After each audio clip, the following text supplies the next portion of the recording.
ನಮ್ಮ ಕರ್ತನಾದ ಯೇಸು ಕ್ರಿಸ್ತನಲ್ಲಿ ಪ್ರಿಯರಾದ ದೇವಜನರೇ, ನಮ್ಮ ಕರ್ತನಾದ ಯೇಸು ಕ್ರಿಸ್ತನ ಅತ್ಯಧಿಕವಾದ ಕೃಪೆಯೂ ಸಮಾಧಾನವು ತಮಗೂ ತಮ್ಮ ಕುಟುಂಬದ ಪ್ರಿಯರೆಲ್ಲರಿಗೂ ಹೆಚ್ಚೆಚ್ಚಾಗಿ ಅನುಗ್ರಹಿಸೋಣವಾಗಲಿ. ಹೃದಯಂಗಮ ಮಾತೆನ್ನುವಂಥ ಈ ವಾಕ್ಯದ ಸರಣಿಯಲ್ಲಿ ಈ ತಿಂಗಳು ನಾವು ಬಾಯ ಮಾತು ಎಂಬ ಶೀರ್ಷಿಕೆಯಲ್ಲಿ ಧ್ಯಾನಿಸುತ್ತಿರುವಲ್ಲಿ ಈ ದಿನ ನಾವು ಧ್ಯಾನಿಸುವಂಥ ದೇವರ ವಾಕ್ಯದ ಭಾಗ ಯೋಹಾನನು ಬರೆದ ಸುವಾರ್ತೆ 3ನೇ ಅಧ್ಯಾಯ 34ನೇ ವಚನ. ಯೋಹಾನ 3:34. ಹೇಗೆಂದರೆ ದೇವರು ಯಾರನ್ನು ಕಳಿಸಿದ್ದಾನೋ ಆತನಿಗೆ ಆತ್ಮವರವನ್ನು ಅಳತೆ ಮಾಡದೆ ಅನುಗ್ರಹಿಸಿರುವುದರಿಂದ ಆತನು ದೇವರ ಮಾತುಗಳನ್ನೇ ಆಡುತ್ತಾನೆ.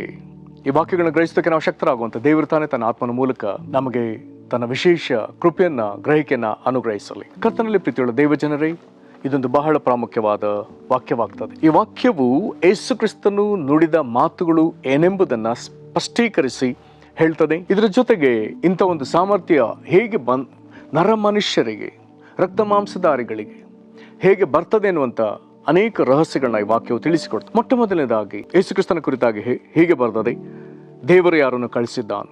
ಅದರ ಅರ್ಥ ಯೇಸು ಕ್ರಿಸ್ತನು ದೇವರಿಂದ ಕಳಿಸಲ್ಪಟ್ಟವನು. ಯೋಹಾನನು ಇದನ್ನು ಪದೇ ಪದೇ ಯೇಸು ಕ್ರಿಸ್ತನು ನುಡಿದ ಈ ಸಾಕ್ಷಿಯನ್ನ ಪದೇ ಪದೇ ಹೇಳ್ತಾ ಬರ್ತಾನೆ. ಹಾಗಾದರೆ ಯೇಸು ಕ್ರಿಸ್ತನು ದೇವರಿಂದ ಕಳಿಸಲ್ಪಟ್ಟವನು. ದೇವರಿಂದ ಕಳಿಸಲ್ಪಟ್ಟವರಿಗೆ ದೇವರು ಏನು ಮಾಡಿದ್ದಾನೆ? ಆತನ ಆತ್ಮ ವರವನ್ನ ಅಳತೆ ಮಾಡದೆ ಅನುಗ್ರಹಿಸಿದ್ದಾನೆ. ಹಾಗಾದರೆ ಯೇಸು ಕ್ರಿಸ್ತನನ್ನು ಗಮನಿಸೋಣ. ಆತನ ಅಪೊಸ್ತಲರನ್ನು ಕಳಿಸುವಾಗ ಏಕಾಏಕಿ ಹೋಗುವುದಕ್ಕೆ ಅವರಿಗೆ ಅನುಮತಿ ನೀಡದೆ ಯೆರೂಸಲೇಮಿನಲ್ಲಿ ದೇವರು ವಾಗ್ದಾನ ಮಾಡಿದ್ದಂಥ ಯೇಸು ಕ್ರಿಸ್ತನ ಮೂಲಕ ಅಪೊಸ್ತಲರು ಕೇಳಿಸಿಕೊಂಡ ವಾಗ್ದಾನವನ್ನು ಆತನು ಕಳಿಸುವ ತನಕ ಅವರು ಯೆರೂಸಲೇಮಿನಲ್ಲಿ ಕಾದಿರಬೇಕೆಂಬುದಾಗಿ, ಇನ್ನೊಂದು ವಾಕ್ಯದಲ್ಲಿ ದೇವರು ಮೇಳಲೋಕದಿಂದ ಶಕ್ತಿಯನ್ನು ಹೊದಿಸುವ ತನಕ ಕಾದುಕೊಂಡಿರುವುದಕ್ಕಾಗಿ ಆತನ ಅಪ್ಪಣೆ ಕೊಡ್ತಾನೆ. ಅದನ್ನು ಹೇಳಿ ಯೇಸು ಕ್ರಿಸ್ತನು ಹೇಳ್ತಾನೆ, ಪವಿತ್ರಾತ್ಮ ನಿಮ್ಮ ಮೇಲೆ ಬರಲು ನೀವು ಬಲಗೊಂಡು ಎಂಬುದಾಗಿ ಹೇಳ್ತಾನೆ. ಹಾಗಾದರೆ ಯೇಸು ಕಳಿಸಿದ ಅಪೋಸ್ತಲರನ್ನ ಅವರನ್ನ ಒಂಟಿಗರಾಗಿ ಹಾಗೆಯೇ ಬರಿಗೈಯಲ್ಲಿ ಕಳಿಸದೆ ಅವರ ಮೇಲೆ ಪವಿತ್ರಾತ್ಮ ವರವನ್ನ ಯಥೇಚ್ಛವಾಗಿ ಸುರಿಸಿ ಅವರನ್ನ ಕಳಿಸಿದ್ದಾನೆ. ಯಾಕೆ? ತಂದೆಯಾದ ದೇವರು ಯೇಸುವನ್ನ ಹೇಗೆ ಕಳಿಸಿದನೋ ಹಾಗೆ ಯೇಸು ಕ್ರಿಸ್ತನು ತನ್ನವರನ್ನ ಆತನು ಕಳಿಸ್ತಾನೆ.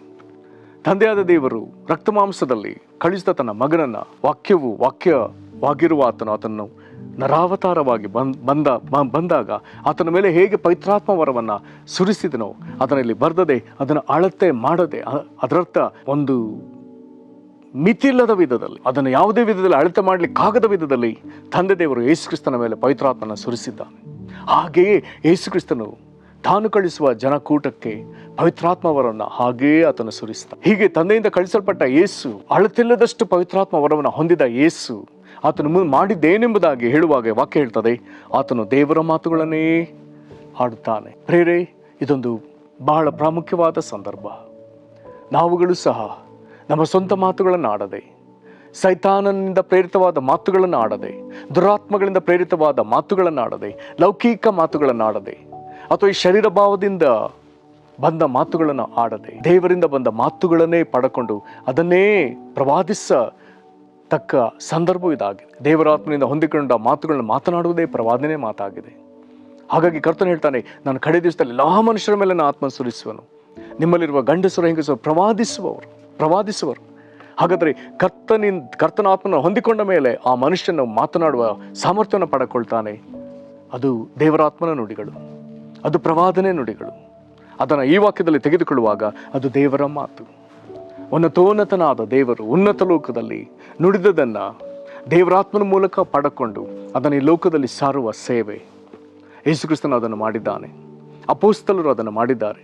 ಶಿಷ್ಯರ ಕೂಟವು ಅದನ್ನು ಮಾಡಿದೆ. ಆದಿ ಸಭೆಯು ಅದನ್ನು ಮಾಡಿದೆ. ಅಲ್ಲಿಂದ ಕಾಲಕ್ಕೆ ಸಭೆಗಳಲ್ಲಿ ಭಕ್ತ ಜನರು ಅದನ್ನು ಮಾಡ್ತಾ ಬಂದಿದ್ದಾರೆ. ಈ ಕಾಲಕ್ಕೂ ಇದರ ಅವಶ್ಯಕತೆ ಅಧಿಕವಾಗಿದೆ.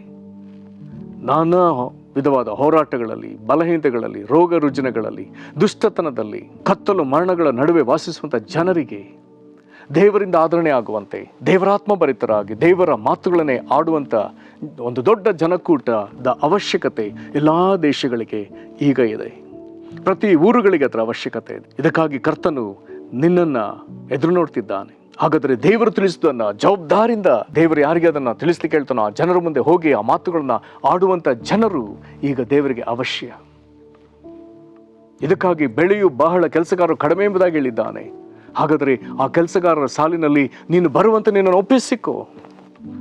ಹಾಗಾದರೆ ನೀನು ಕರ್ತನಿಗಾಗಿ ಕೆಲಸ ಮಾಡುವಂಥ ಮನುಷ್ಯನಾಗುವುದಕ್ಕೆ ನೀನು ಒಪ್ಪಿಸಿಕೊಟ್ಟರೆ, ಕರ್ತನು ನಿನ್ನನ್ನು ಕಳಿಸುವವನಾಗಿ ನಿನ್ನ ಮೇಲೆ ಆತ್ಮವರವನ್ನು ಯೇಸು ಕ್ರಿಸ್ತನ ಮೇಲೆ ಸುರಿಸಿದಂತೆ ಅಳತೆಲ್ಲದೆ ಸುರಿಸಿ, ನೀನು ಸಹ ಯೇಸು ಕ್ರಿಸ್ತನಾಗಿ ದೇವರ ಮಾತುಗಳನ್ನೇ ಮಾತನಾಡುವುದಕ್ಕೆ ಆತನು ನಿನ್ನನ್ನು ಕಳಿಸುವಾತನಾಗಿದ್ದ. ರೋಗಿಗಳಿದ್ದರು ಏನು ಮಾತನಾಡಬೇಕು, ದೈವಪೀಡಿತರಿದ್ದರು ಏನು ಮಾತನಾಡಬೇಕು, ಶಾಪದಿಂದ ಪೀಡಿತರಾಗಿರುವವರಿಗೆ ಏನು ಮಾತನಾಡಬೇಕು, ಪರಿಸ್ಥಿತಿಗಳ ಎದುರು, ಸನ್ನಿವೇಶಗಳ ಎದುರು, ಪ್ರಕೃತಿ ಎದುರು, ವಿರೋಧಿಗಳ ಎದುರು, ದುರ್ಬೋಧನೆಗಳ ಎದುರು, ಹೀಗೆ ಹಲವು ಪರಿಸ್ಥಿತಿಗಳ ಎದುರು ತಕ್ಕ ಮಾತುಗಳನ್ನು ಮಾತನಾಡುವಂಥ ಸಾಮರ್ಥ್ಯವನ್ನು ಕರ್ತನು ಒದಗಿಸುವಾತನಾಗಿದ್ದಾನೆ. ಹೀಗೆ ಮಾತನಾಡುವಂಥ ಜನಕೂಟ ದೇವರಿಗೆ ಅವಶ್ಯವಿದೆ.